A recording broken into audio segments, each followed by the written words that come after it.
ये वीडियो 2026 की तैयारी कर रहे उन अभ्यर्थियों के लिए महत्वपूर्ण है। इसमें लैंग्वेज भाग 1 के महत्वपूर्ण प्रश्न, संभावित प्रश्न को इंक्लूड किया गया है। मंजू एजुकेशनल हब क्लासेस में आप सभी का स्वागत है। चलिए वीडियो को शुरू किया जाए। इसमें लैंग्वेज भाग 1 के जो संभावित प्रश्न है वह है क्वेश्चन नंबर 1, शिक्षक संज्ञा का कौन सा प्रकार है। तो इसमें ऑप्शन दिया गया है। ऑप्शन ए जातिवाचक, बी व्यक्तिवाचक, सी समूहवाचक, डी भाववाचक संज्ञा। तो इसमें से शिक्षक कौन सा है ये बताना है। तो शिक्षक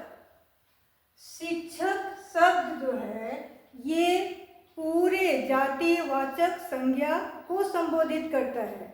इसका आंसर क्या है कि शिक्षक शब्द जो है वह पूरे जातिवाचक में पूरे शिक्षक का बोध करता है, इसलिए शिक्षक संज्ञा क्या है, यह हमारा जातिवाचक संज्ञा है। अब और व्यक्तिवाचक समूहवाचक क्यों नहीं है, यह भी आप लोगों को समझना अनिवार्य है। जैसे बी में है व्यक्तिवाचक, जब किसी विशेष व्यक्ति के बारे में बताया जाए या बोध हो तो उसे हम लोग व्यक्तिवाचक संज्ञा कहते हैं। समूहवाचक नंबर सी, जहाँ पर एक समूह, एक वर्ग या किसी बड़े सभा सम्मेलन का संबोधन होता है या बोध होता है, उसे हम लोग समूहवाचक कहते हैं।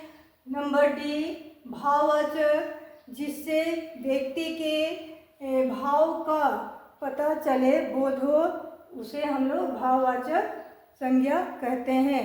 जिसमें जैसे बुढ़ापा, उतार चढ़ाव, ये सारे क्या है, वो भाव किसी का पता चलता है। तो ये क्लियर हो गया कि शिक्षक क्या है, जातिवाचक। क्वेश्चन नंबर 2, भाववाचक संज्ञा कौन सी है। तो ऑप्शन ए चरित्रता, बी सच्चरित्र, सी चरित्र, डी सच्चरित्र। अब इसमें से पूछा जा रहा है कि भाववाचक संज्ञा कौन सा है। तो भाववाचक संज्ञा किसे कहते हैं, जिसमें व्यक्ति के भाव का पता चलता है। तो चरित्रता, सच्चरित्र, सच्चरित्र, ये सब किसके अंतर्गत आते हैं, चरित्र के। चरित्र यदि ठीक है तो उसके अंतर्गत ये सारे चीज आते हैं। तो यहाँ पूछा क्या गया है, भाववाचक संज्ञा। तो हमारा आंसर क्या होगा, आंसर सी चरित्र। चरित्र शब्द में भाववाचक संज्ञा है। जो शब्द किसी व्यक्ति के या पदार्थ, वस्तु के भाव, दशा, अवस्था का बोध कराता है उसे भाववाचक संज्ञा कहते हैं। तो क्लियर, यहाँ चरित्र किसी व्यक्ति के भाव का बोध कराता है। नेक्स्ट क्वेश्चन है क्वेश्चन नंबर 3, निश्चयवाचक सर्वनाम किसे कहते हैं। ऑप्शन है कोई, यह, सी जो, डी कुछ। कोई, यह, जो, कुछ में से निश्चयवाचक सर्वनाम पूछा जाता है। तो निश्चयवाचक सर्वनाम निश्चयवाचक सर्वनाम उसे कहा जाता है जिसमें निश्चिंतता हो। तो यहाँ पर यह, यदि हम लोग उदाहरण लेते हैं, यह किताब है, तो यह किताब है, इसमें क्या है, निश्चित है, निश्चय है कि यह किताब है। तो यहाँ आंसर क्या हो जाएगा, आंसर हमारा बी होगा। और यह जो है यह निश्चयवाचक सर्वनाम है।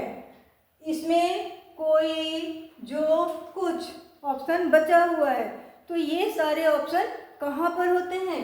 तो यदि हम लोग कोई लेते हैं, कुछ लेते हैं, तो कोई, कुछ, कोई आया है, कुछ दिया गया है, कुछ दिया है, तो इसमें कोई क्या है? निश्चित नहीं है, इसमें अनिश्चितता का बोध हो रहा है। तो जिस वाक्य में कोई कुछ हो वहाँ अनिश्चयवाचक सर्वनाम होता है। अब क्या बच गया? जो। तो वाक्य में यदि जो शब्द है तो वहाँ पर संबंधवाचक सर्वनाम होता है। क्लियर? नंबर 4 है जैसा करोगे वैसा भरोगे। कौन सा सर्वनाम है? यहाँ सर्वनाम पूछा जा रहा है।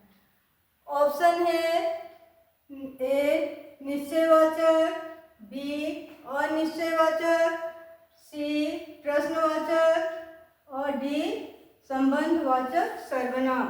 तो यहाँ जैसा करोगे वैसा भरोगे, कौन सा यहाँ सर्वनाम है?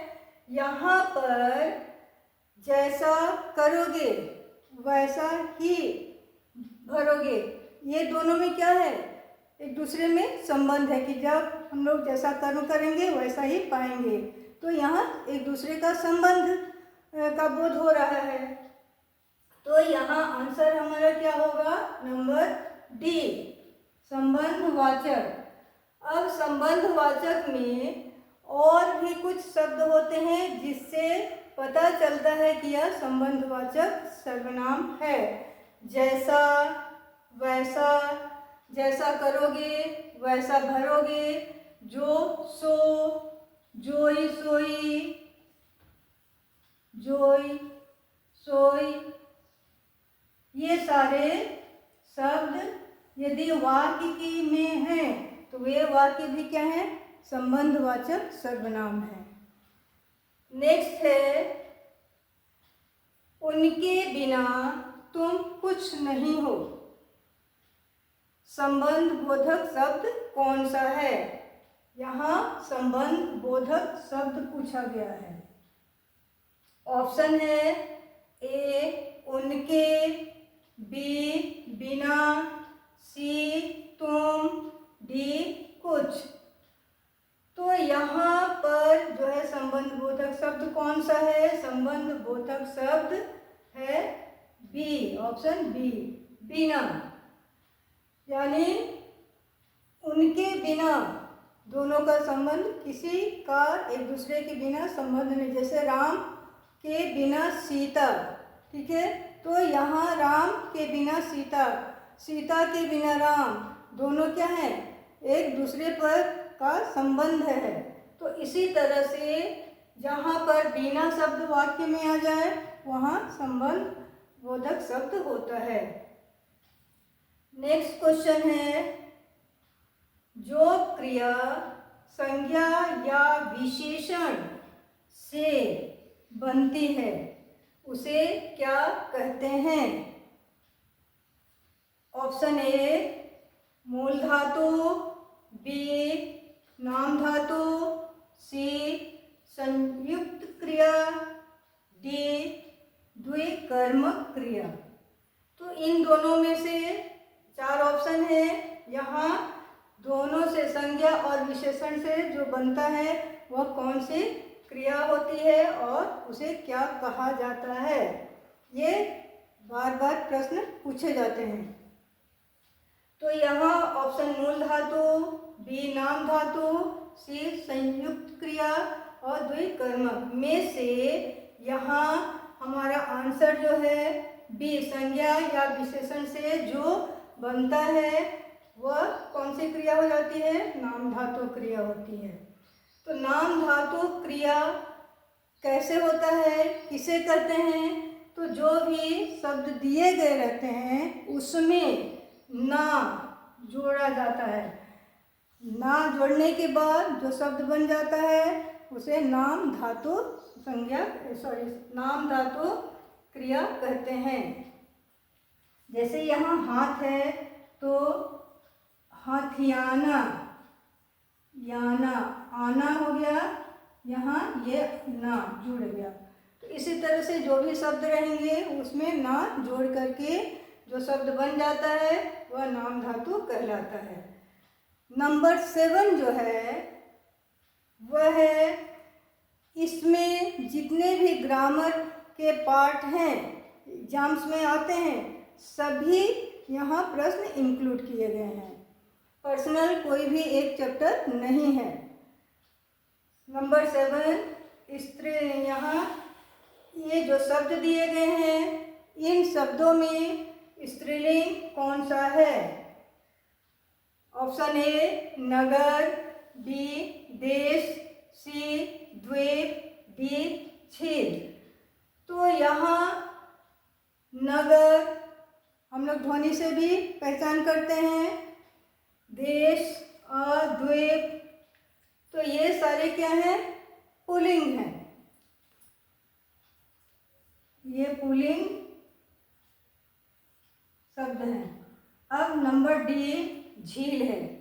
तो झील क्या है? स्त्रीलिंग है। हमारा आंसर, सही आंसर क्या हो गया? डी झील। ये हमारा सही आंसर है। इसी तरह का और भी हम लोग ग्रामर पार्ट लेकर दूसरे नेक्स्ट वीडियो में फिर मिलते हैं। वीडियो को आप लोग लाइक, शेयर, सब्सक्राइब अवश्य ही करें।